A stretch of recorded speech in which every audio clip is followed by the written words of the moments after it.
欢迎来到恩典频道，今天要来做日式起司蛋糕。这是一个蓬松版的起司蛋糕，我们就来准备食材吧。首先在锅子里面加点水，用中温热，上面摆一个碗，放入125克的奶油乳酪，90克的牛奶和15克的奶油，把它搅拌到奶油融化，就可以拿起来放凉。放凉的时候，我们可以来打蛋白。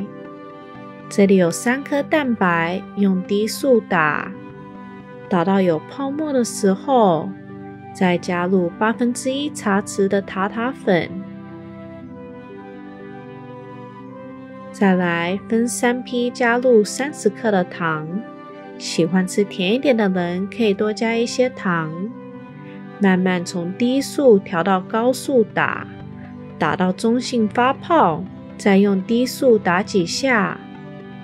放凉的奶油乳酪里面加入50克的低筋面粉，用 Z 字形搅拌到看不到面粉，再加入3颗蛋黄，建议1颗1颗加，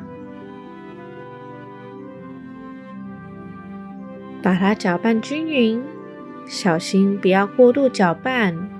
现在要分3批，把蛋白加入面糊，轻轻的拌均匀。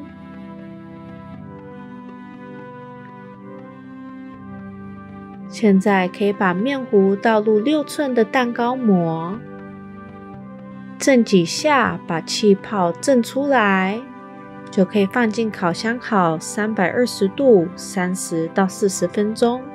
建议烤箱里面放1碗水。